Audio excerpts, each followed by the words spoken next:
there's all sorts of myths that have been promulgated by economists because they'd like it to be a scientific discipline, and so the real world gets tailored to fit the equations rather than the other way round. It's not a mathematical discipline. Maths has got its use. It's not a science, economics. It's a social and political discipline. It's about how humans behave. It's about what we all want in our lives. It's about our meaning in our lives. But it can't just all be measured by equations. So all these things like markets are fair. No, they're not. Markets are only fair if everybody's got roughly equal power. And, you know, something gets trotted out. You've probably heard this word, the invisible hand, which was something that was in The Wealth of Nations by Adam Smith. It actually appears just once talking about a bakery. And he actually argues the invisible hand can only work if people are moral. Well, of course, we're not all moral. And the only invisible hand, I think, that really works now is the one that might have been in your back pocket, taking your wages or your pensions. And some of the banks have quite a good invisible hand. So that's one thing. Another is that prices tell the truth. Prices do not tell the ecological truth. There was somebody who was a very senior executive called Øystein Dahl, who worked for ExxonMobil, who had a flash of truth.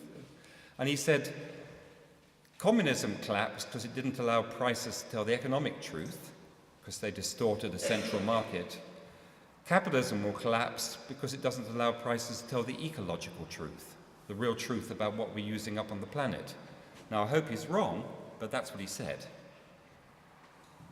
So, all sorts of myths. Money will make us happier. Past a certain point, it won't. We should discount future investments. Actually, you need to not discount our grandchildren. So, there's all these myths in economics which seriously need changing. Our economics is, let's put it simply, is both intellectually and morally bankrupt, especially our macroeconomics. It's that serious. We've got it messed up. So that's why Richard says I'm a recovering economist. I'm not sure I've fully recovered yet, but I'm working on it hard. What do we need? So let's assume I've depressed you enough. I could go on, but I won't. What do we need? It's fairly simple at one level. We want an economy that is focused on improving the quality of our life. Some people use the term well-being. We want an economy that creates enough good jobs.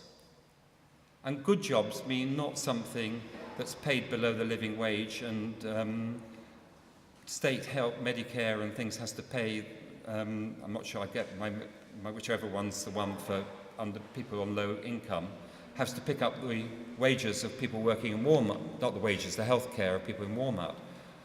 We want good jobs. That means good jobs that are interesting, not too stressful, reasonably well paid. That sounds a bit of a nirvana, but that's what we want. We want a fairer society. We want more equality. And we want to do that all within fair ecological or planetary means. It means that we here in this country, we in England, mustn't be using up more than our fair share of planetary resources. So it's about not just ecological limits at planet level, but it's about our fair share of them. Now that's pretty obvious goals. That's nothing, it's pretty common sense. That's what you want an economy to deliver. Is it designed to do that now? Of course it isn't. There's this idea that it should just be designed to increase GDP. And Robert Kennedy years ago said about gross domestic product, or GDP, it measures everything apart from our love for our families, the natural wealth of the nation. In fact, I won't quote it all, but he ends on saying it measures everything except that makes life worthwhile. And it's a useful measure. As an economist, I wouldn't rubbish it totally, but it's like the speedo on your car, and it would help to be able to see out of the front where you're going and have sense of where you want to get to. It would help to be able to look out of the rearview mirror and learn a bit. It would help to know if you're running out of fuel, you're using up the resources of the planet too much. It would help to know if you're overheating and things about to crash. We don't have, we expect all those things in a car, and we can manage those different bits of information. We ought to have that on our economics. We don't. So the first thing one needs to do is measure the right things. Measure our well-being. Aim to look at doing that and say, we want to know if our quality of life is going up or down. And that's what we hold our politicians responsible for. Measure the degree of equality in society. That's what we hold them responsible for. Measure their ability to create jobs, because GDP's recovered after the crash in America. Jobs certainly haven't. So those things matter. So measuring the right things is the first thing. Second thing is start taxing the things that are bad. If we're worried about using too much raw materials, too much things that are harming the planet, pollutants, we should tax them higher and take the tax off labour. Take the tax off value added. So businesses that are working on renewables will make very good profits. People, you should be taxing the things that are harmful and not taxing the things that increase our well-being, like jobs and incomes. That would be another crucial thing you could do. You need to regulate, and it's interesting, the best businesses like regulation. This isn't anti-business.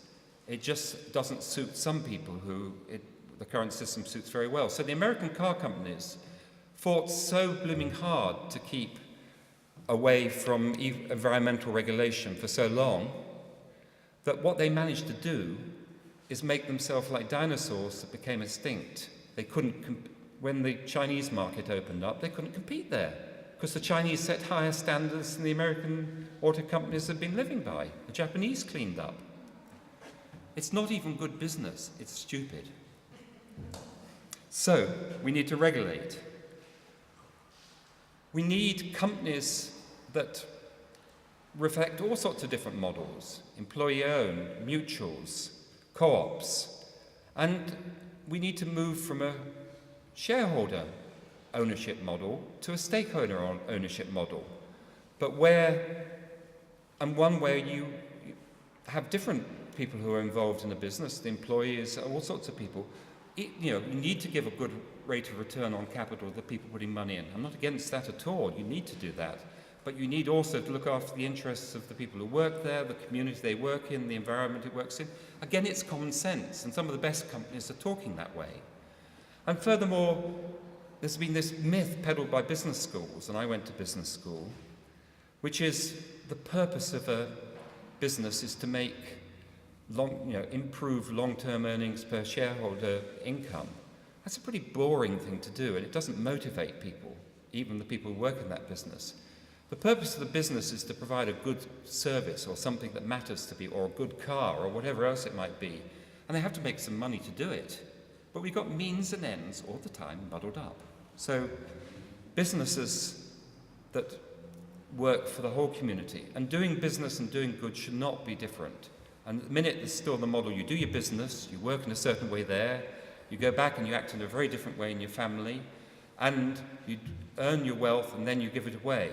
Well, actually, that's good that you give it somewhere away, but it'd be much better if doing business and doing good were the same.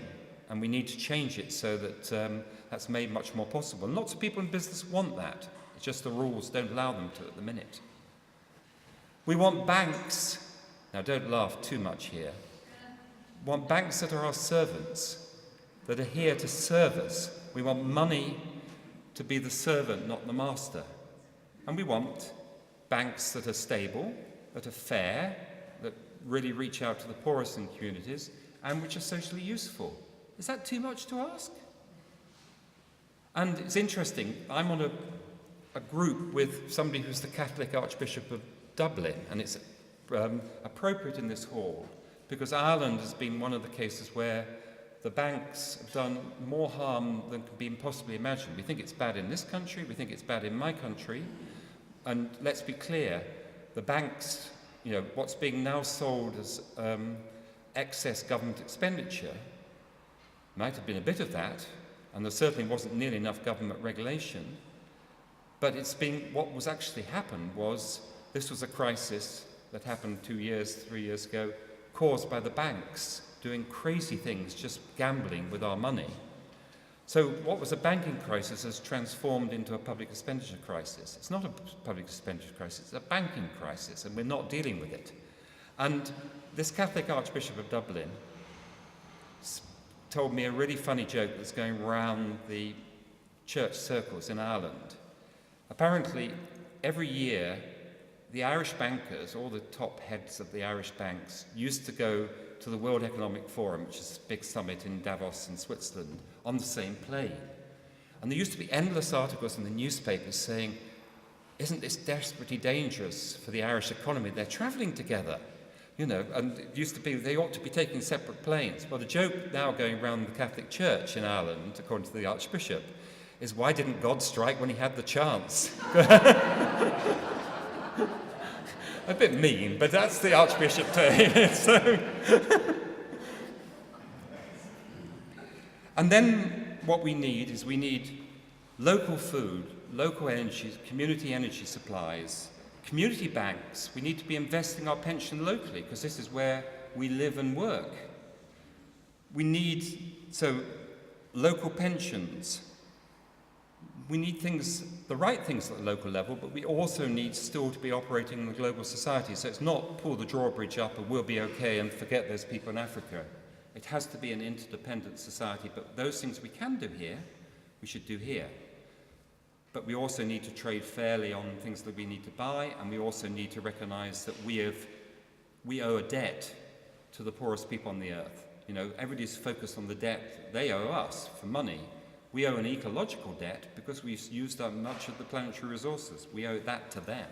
So this isn't about being nice or charitable, it's about actually recognizing our commitment to our fellow humans. And those things will still require a market, businesses. It's not a dramatic change in the system, but it's setting out to say, what do we want? And it's, at one level, much more power locally, but another level, it's a much smarter government. It's not big government or small government. It's about smart government, strategic government, that actually works with business, works with people locally to say, where do we want to go?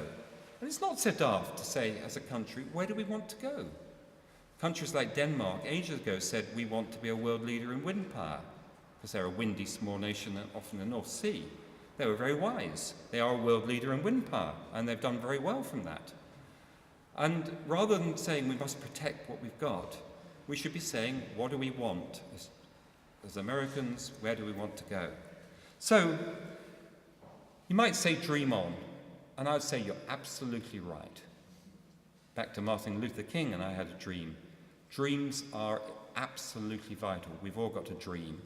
We've got to dream and make those dreams a reality. So I absolutely agree. Let's dream on. It's obvious what we need as an economy.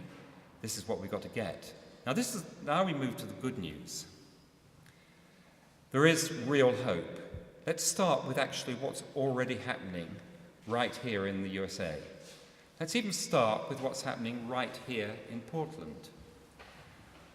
The R Exchange, Time Bank, R Exchange Portland, which has put this event on, is now one of the largest time banks anywhere in the world. And it works on an incredibly simple concept that whether I'm an eye surgeon or a lawyer or somebody who's unemployed, my hour, my time is worth as much as yours.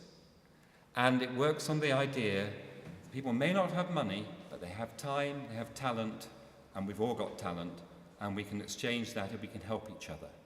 And it's a very fundamental principle based on equality, and it's a very empowering principle. So what's happened here in Portland is 25,000 hours has been exchanged to give people who couldn't afford healthcare, healthcare. A large number of homes have been winterized. People on low income have been helped. The young have been helping the old have been helping the young. And it's a brilliant system. In total, something like 150,000 hours have been exchanged. That's massive. And that doesn't come into the economy. It doesn't turn up on the GDP balance sheet at all. But it's about creating wealth. It's about creating connections. It's about people getting to know each other. And it's about people giving and receiving. That's about being human. That's right here. And it's phenomenal.